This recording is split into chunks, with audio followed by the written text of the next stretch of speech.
MSW Media.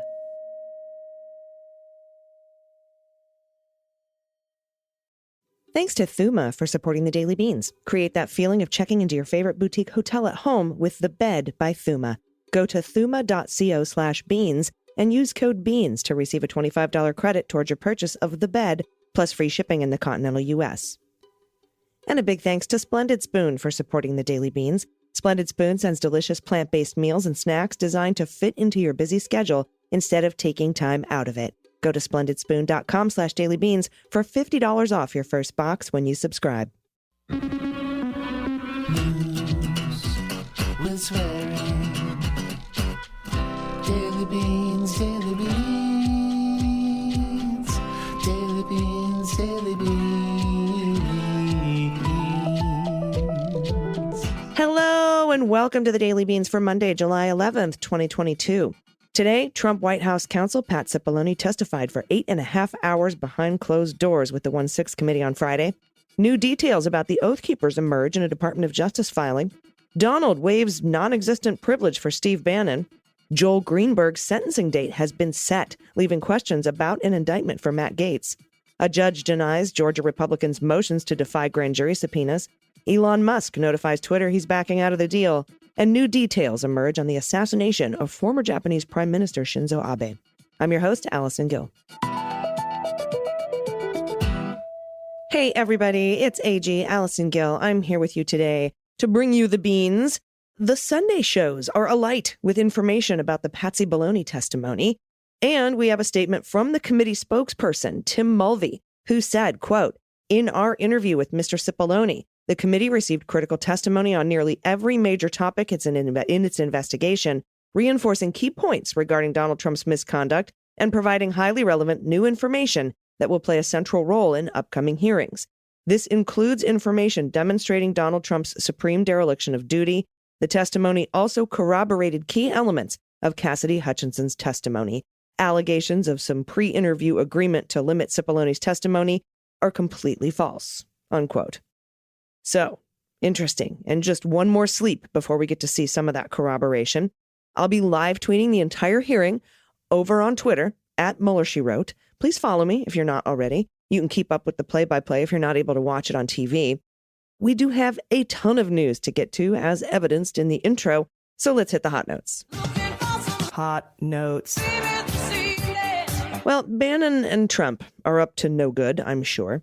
This weekend, Donald wrote a letter to Steve waiving all privileges, quote unquote, and allowing him to testify to the 1-6 committee. But the thing is, that privilege never existed, nor was it Donald's to waive. Only the current president holds the keys to executive privilege.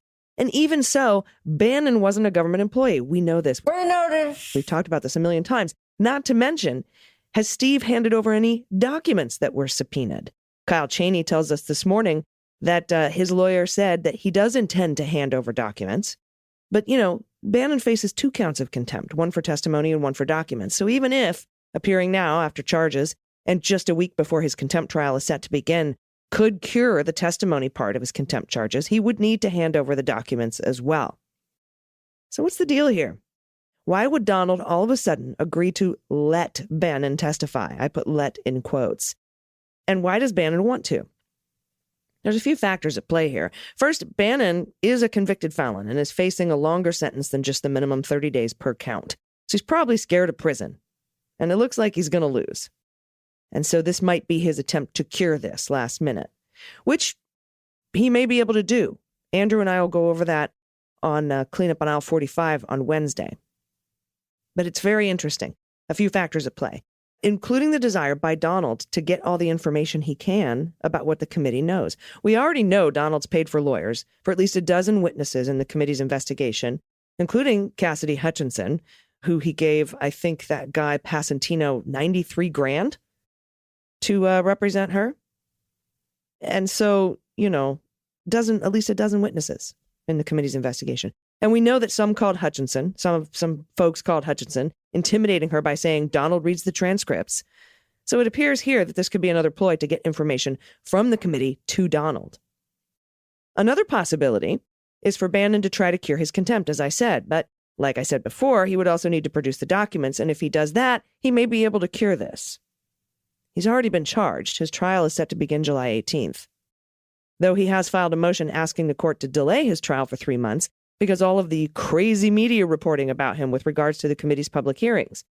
But the DOJ argued that he is the one causing all the hubbub, which brings me to another motive to testify with the committee, to create the media circus he claims is preventing him from getting a fair trial. The DOJ pointed this out in a filing on Friday.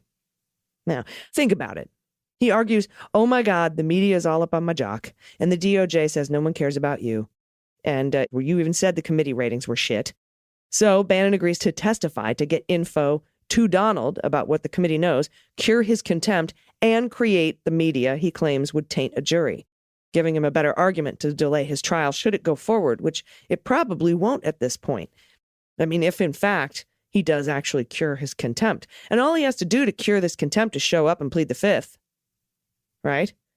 That's all he has to do, and hand over documents, which he can slow roll, which would delay his trial anyway. But have you ever known Donald to do anything that didn't benefit his own interests? So what could Donald gain by, quote unquote, waiving non-existent privilege? Seems to me he's trying to cure something too. Let me read you some tweets I posted on May 31st, when the public got a hold of a mystery subpoena for Pete Navarro from the Department of Justice. The Department of Justice, not the committee. I tweeted, CNN has obtained a copy of the Navarro DOJ subpoena, and I have some thoughts. The subpoena is for documents relating to the 1-6 committee's subpoena to include communications with Trump. He's the only other person named in this Navarro subpoena. I went on to say, I wouldn't think that targets are subpoenaed in contempt of Congress cases, see Bannon, which makes me think Navarro is a witness in another case that involves Trump. But what are they going after Donald for in relation to the Navarro contempt case? Per usual, I have a theory. Remember how the Mueller investigation had two main parts, the Trump-Russia probe and the investigation into Donald's obstruction of the Trump-Russia probe. Could the DOJ have an investigation open into obstruction of the January 6th committee? That could explain how Navarro is a witness in a case where Donald is the target. But this could just be a subpoena for Navarro's contempt.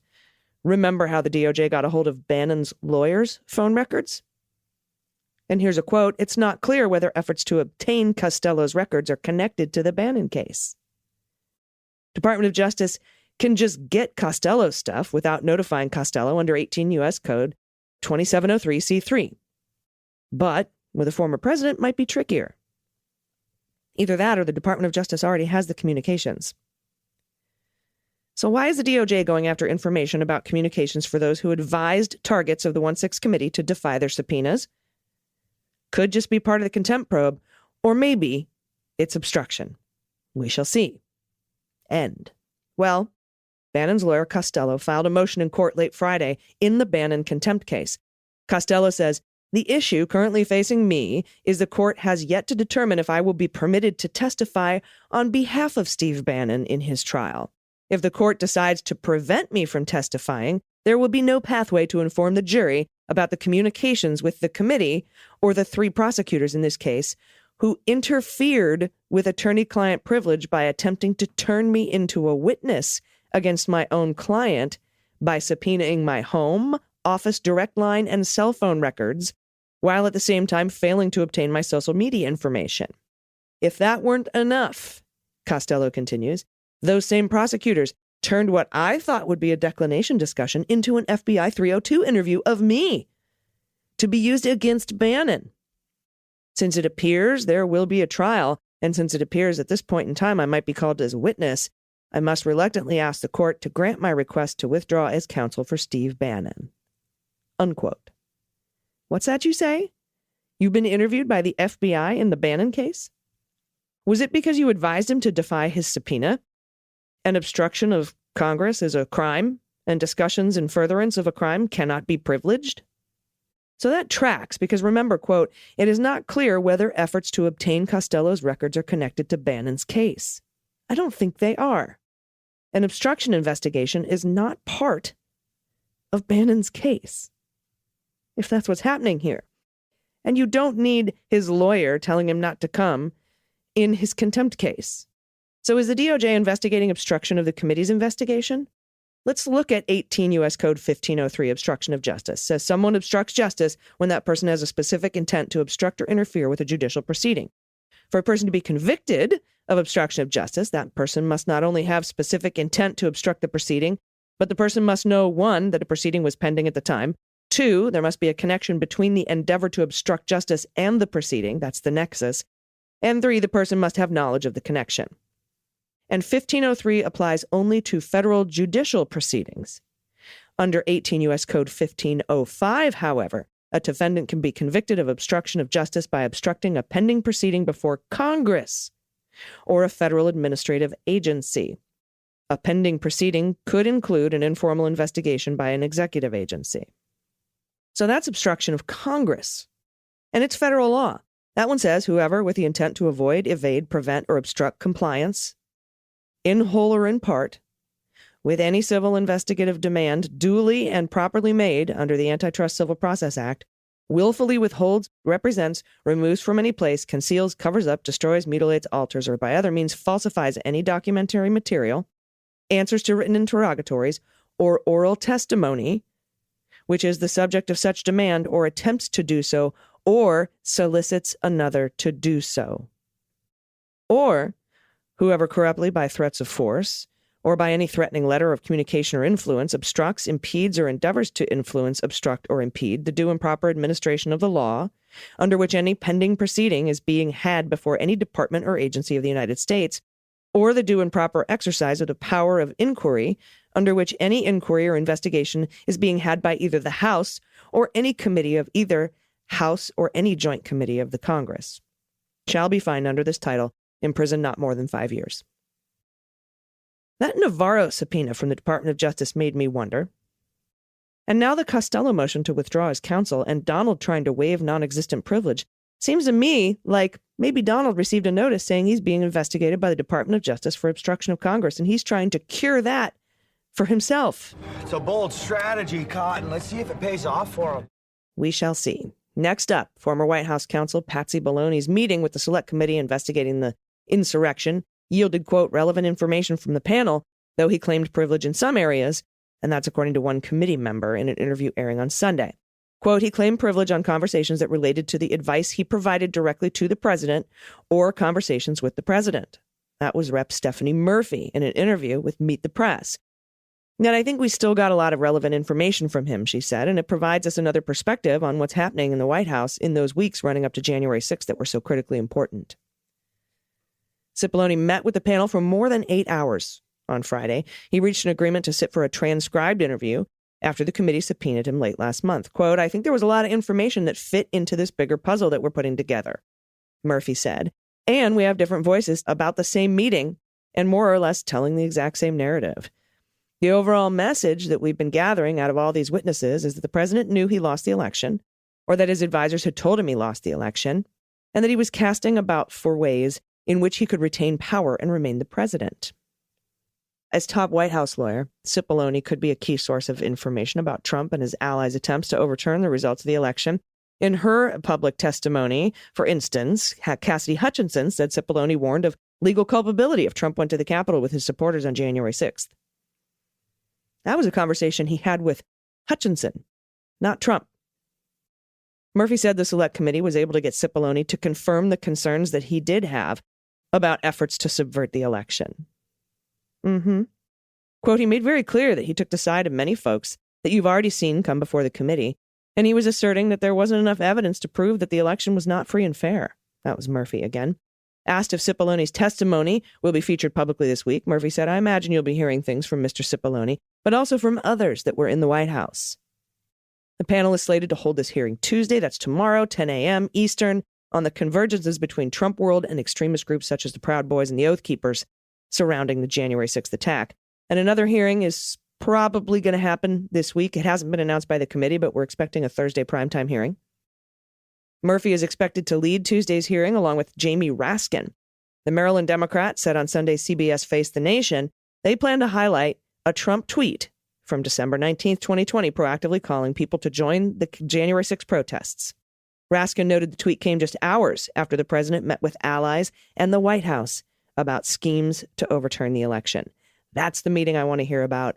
That's what I'm hoping Pat Cipollone testified to. Privilege does not count when you're in the room with a bunch of Congress members. Third-party exception.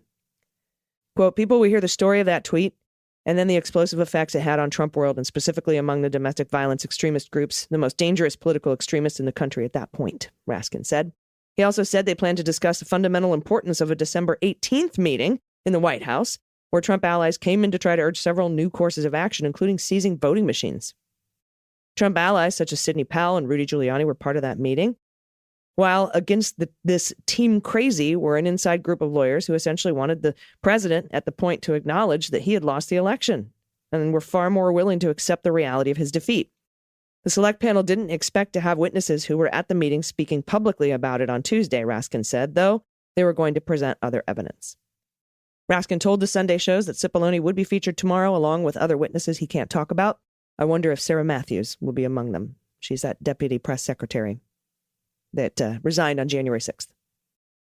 And the Justice Department released new details Friday evening of the alleged extensive planning by the Oath Keepers to prepare for violence in D.C. on January 6th, including lessons to conduct hasty ambushes, a death list of Georgia election officials, and attempts to acquire homemade firearms. And I can't help but wonder if those Georgia election officials are Ruby Freeman and Shay Moss. The details, many of which have not been alleged publicly before, were revealed in a court filing from the Department of Justice, which includes a list of evidence that prosecutors intend to use against Oath Keepers during their trial in September. Prosecutors will attempt to prove that 9 Oath Keepers charged with seditious conspiracy, Rhodes, Meggs, Harrelson, Watkins, Menuda, Hackett, Marshall, Caldwell, and Vallejo, extensively prepared for violence and plotted to stop Biden from assuming the presidency. All 9 have pled not guilty and have denied allegations of preparing for participating in violence on January 6th. Stuart Rhodes has also said he would love to testify before the committee, but only in public and on television. It has to be on the major networks, not just C-SPAN, he says. Yeah, kick rocks, you seditious piece of shit. Now, Fulton County judge has denied a motion to challenge subpoenas by 2 state lawmakers to testify in front of her special grand jury looking into potential election tampering by Trump. The special grand jury was seated in May at the request of Fulton County District Attorney Fani Willis, who said in a letter to the County Superior Court Chief Judge that her team believes 2020 general election was subject to possible criminal disruptions and is looking into any coordinated attempts to unlawfully alter the outcome of the 2020 election in this state, unquote. Fulton County Superior Court Judge McBurney, we've talked about him, ruled Wednesday that Lieutenant Governor Jeff Duncan and former State Senator William Ligon have to testify in front of the grand jury, but set limits on what grand jurors can ask them and other state lawmakers who were summoned. Attorneys for Duncan and Ligon tried to say that legislative privilege protected them from having to testify at all.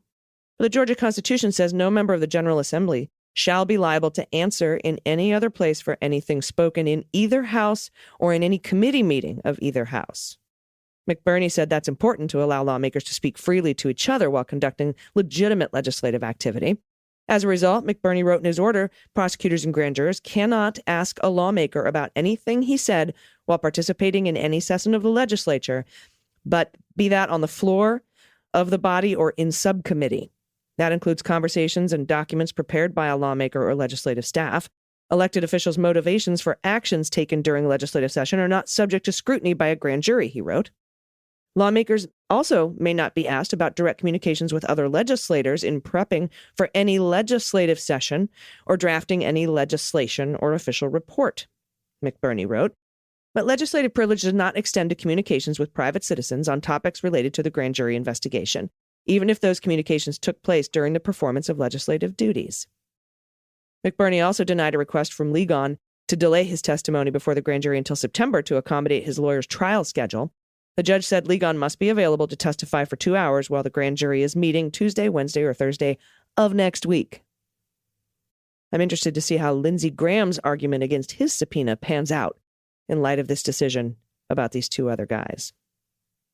And the man who Rep. Matt Gaetz once described as his wingman will be sentenced in his sex trafficking case December 1st, 2022. That's according to a federal judge on Friday. Roughly a year after he reached his plea agreement, Senior U.S. District Court Judge Gregory Presnell indicated he would not be inclined to postpone his sentencing again beyond August. Quote, please note that absent compelling circumstances, it is the court's intention to set sentencing in August of 2022. That's Presnell, a Bill Clinton appointee. He said that on May 16th of this year. That was before Greenberg's attorney, Fritz Scheller, sought to file papers under seal touting the extent of his client's cooperation with federal prosecutors.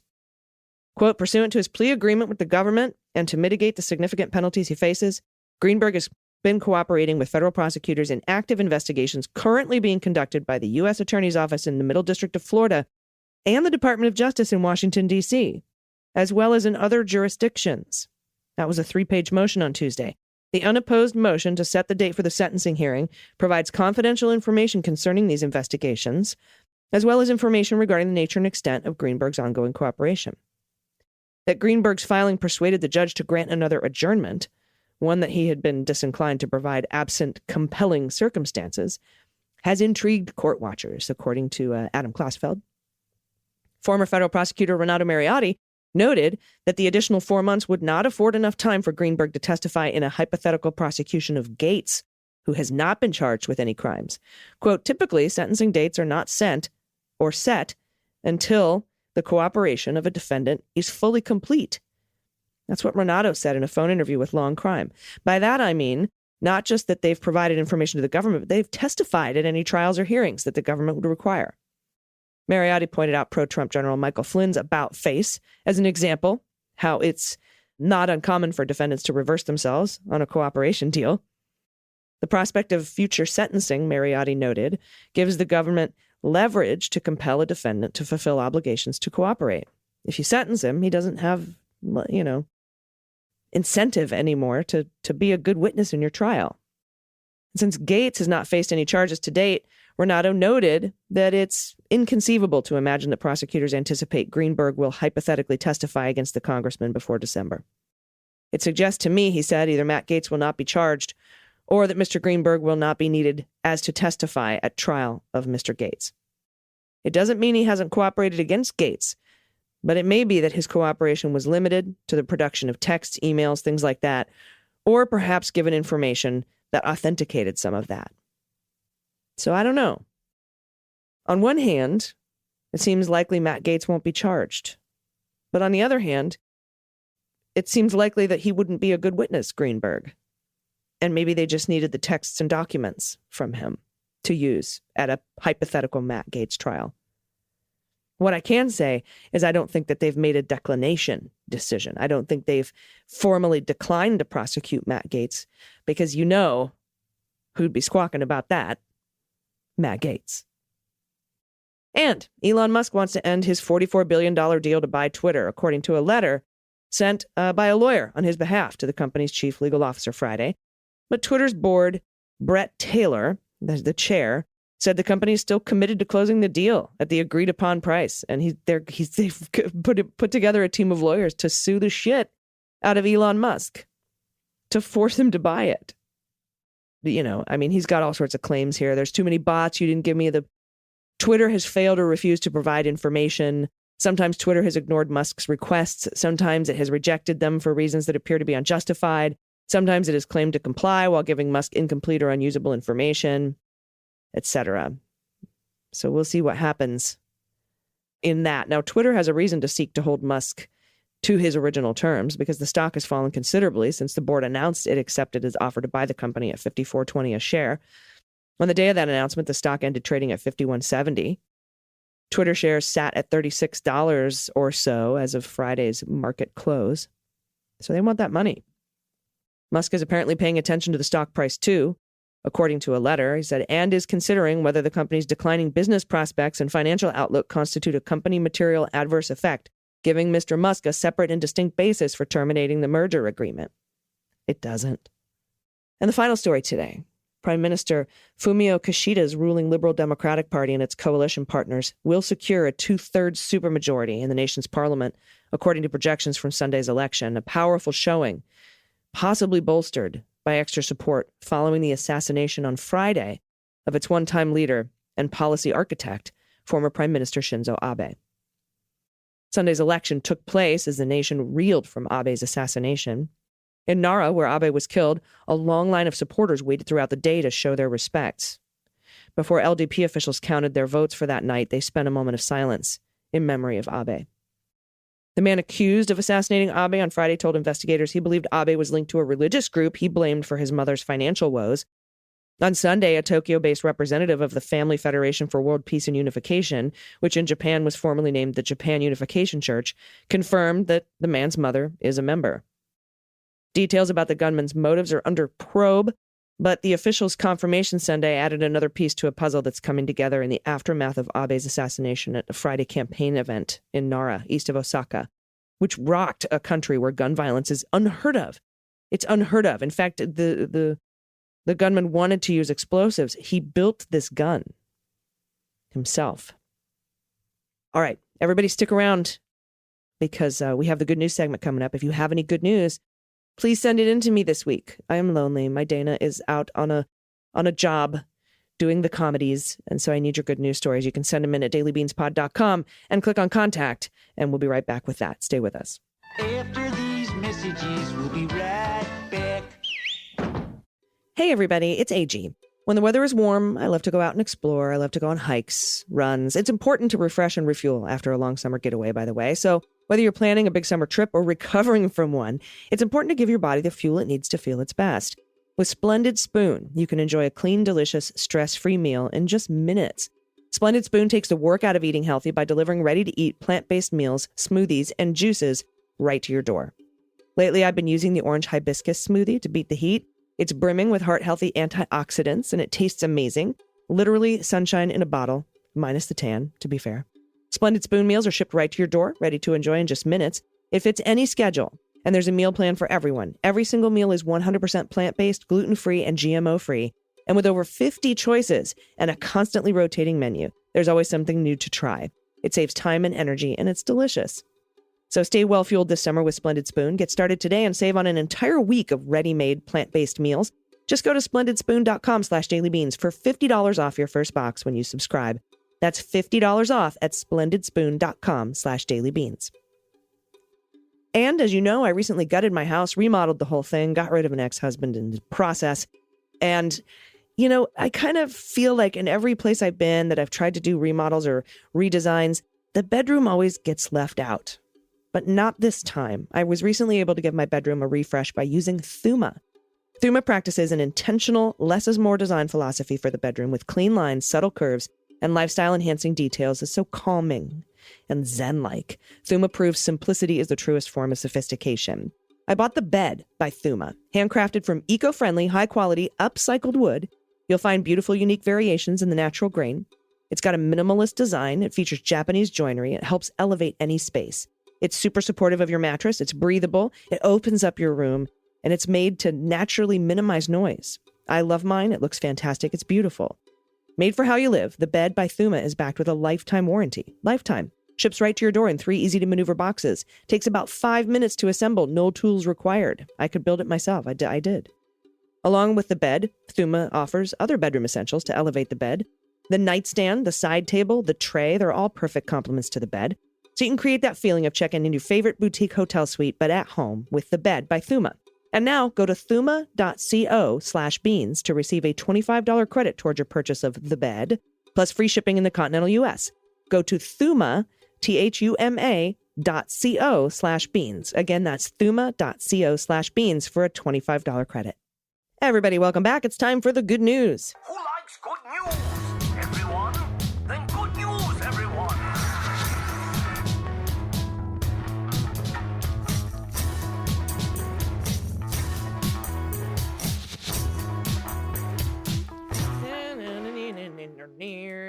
Good news. Good news. All right. If you have any good news, confessions, corrections, things that you're making and creating, if you have a small business that needs a shout out, you can send it to us. Halloween pictures, Easter bunny pictures, Santa pictures. I take all photos of your happy place, and of course, pod pets. Send me your pod pet pics. And if you don't have a pet, you can send a cute adoptable pet available in your area. All right. We're going to kick this off with Becky K. Pronouns she and her. Not really a correction, just a name pronunciation. PA resident here. Robert Jubillier, prominent Republican, now endorsing Dem Josh Shapiro for governor against insurrectionist right-wing radical cultist Doug Mastriano. His name has always been pronounced Jubilier.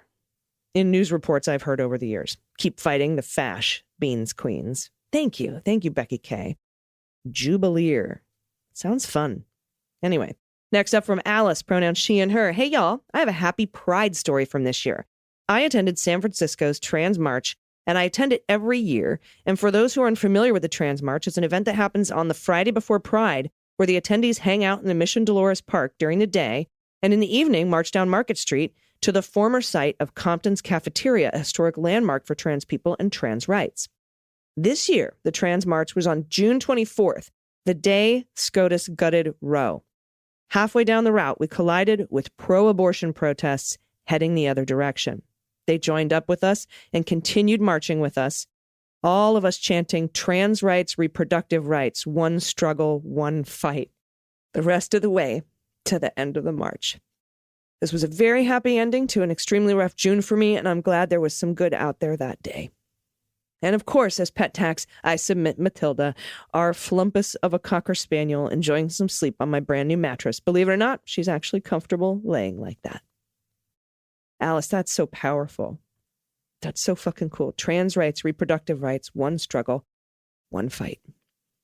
Oh, look at this dog. Helix knows there's a mattress for everybody and everyone's unique. And this dog likes to sleep like a pretzel. And Helix has a mattress for you.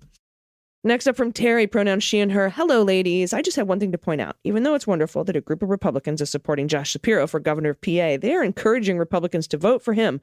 But all other Republicans down the ticket, including Dr. Oz for Senate. So let's not give him too many props. Given that the PA Senate just did a sneak vote to add an abortion ban as a constitutional amendment can't be vetoed, I, for one, would prefer no Republican win. Terry, you're right. That was so fucking gross in the middle of the night. And I watched Malcolm Kenyatta's speech, and there's a couple other speeches in there that were just, we need that kind of energy. We need it at the federal level. And my heart breaks for PA. Terry goes on to say, thanks for making the news a little less infuriating. For pet tax, I'm including a picture of my best friend Jinx the dog and her bodyguard Bubba the cat. Jinx just had her second ACL surgery in 8 months. We have to do leash walks around the yard, and Bubba follows along like he's protecting. He's protecting her. It's so funny. Oh, look at these babies. I love a good protection kitty. That's so sweet. Thank you for that, Terry. And it's a very good point. I mean, we take the help where we can get it, but we got to make sure we know who we're dealing with. These same people were they in the legislature in PA, would have happily voted for that abortion ban constitutional amendment. Next up from Anonymous, no pronouns given, things old people say. Does anyone else hear rapid test as rabbit test? Which was the pregnancy test in my youth? Or social distancing as social dancing? No. I've never heard of a rabbit test. I didn't know that makes sense, right? Because you breed like a rabbit. That was the pregnancy test, a rabbit test. Anyone else hear it that way? Let us know. Again, you can send that in at dailybeanspod.com. Click on contact. Halloween pictures. I sent in the granddaughter and cat last Halloween. Now that cat has turned into a pumpkin. Oh, look at the baby. Thank you so much for that. These photos, Anonymous, are so, so cute. Look at the kitty. Oh. All right, next up from Hedda Ray, pronouns she and her. I've been trying to get my child more used to being around other children in preparation for his first day at school. And this started with play dates with a friend whose child is similar in age. We started with one of my friends who worked in healthcare and took the pandemic seriously from the beginning. Excellent. I know my friend makes liberal use of swearing, and rather than attempting not to say swear words in front of her daughter, she approached it by teaching her child code switching. There's school words and then there's home words. Earlier in the pandemic, when her family was driving by in the car, they would point to people who weren't wearing masks in public places and call them assholes. Not like shouted at the people, just doing the asshole count as part of checks for which places may be safe or less safe to go. Today at the play date, we overheard her child saying to my son, "You're playing with it like an asshole." Her mom and I exchanged looks, and she called her daughter over to talk to her about it. She encouraged her daughter to use school words around other friends, explained that her friends were not assholes, and then asked her daughter what the word asshole meant. Her daughter whimpered, "Someone who doesn't wear a mask in public." At that point, she reassured her daughter that my son was not an asshole and that he does wear a mask in public. She was greatly reassured and agreed that he was not an asshole. I was laughing on the inside while trying to keep a serious parent face the whole time. That's the hardest thing, Hatteray. I have a goddaughter, and I remember one time she just came cruising around the corner at the age of like 3 and slipped on socks on the hardwood floor and ate shit. And I was trying so hard. I mean, she was fine, but I was trying hard not to laugh. Praise to the beans for being our lifeline to hear the news with all the swearing it deserves. Thank you. For pet tax, here's Ruth Bader Ginsburg doing her best attempt at camouflage. The blanket was freshly washed and folded in preparation for summer storage, but of course she claimed it first. Yes, that's how they work. Look. Hi, Ruth Bader Ginsburg. Looks very soft and fluffy. Beautiful calico. Thank you for that photo. Thank you for these stories. Thank you for the pronunciation help, especially with Pennsylvania words. I'm from Ohio. You'd think I would, we're close. We're neighbors. You'd think I would know these things. But to be fair, I left when I was 8. I had to get out of there. So anyway, if you have anything you want to send in to us, please, please, please do keep me company this week. You can do it by going to dailybeanspod.com and clicking on contact. I know we're going to have a lot more news. Just one more sleep till that committee hearing. I might be going up to LA for Thursday's hearing. If there is a primetime hearing, I don't know. I'll let you know. But I'll be live tweeting. Again, follow me at Mueller, She Wrote on Twitter. It's free to do so. You don't have to pay to follow me. I'm not weird. Anyway, thank you very much. It's been wonderful. I will be back tomorrow in your ears with more news, with swearing. Until then, please take care of yourselves, take care of each other, take care of the planet, take care of your mental health, and vote blue over Q. I've been AG, and them's the beans. The Daily Beans is written and executive produced by Allison Gill with additional research and reporting by Dana Goldberg and Aimee Carrero. Sound design and editing is by Desiree McFarlane, with art and web design by Joelle Reeder with Moxie Design Studios. Music for The Daily Beans is written and performed by They Might Be Giants, and the show is a proud member of the MSW Media Network, a collection of creator-owned podcasts dedicated to news, politics, and justice. For more information, please visit mswmedia.com. MSW Media.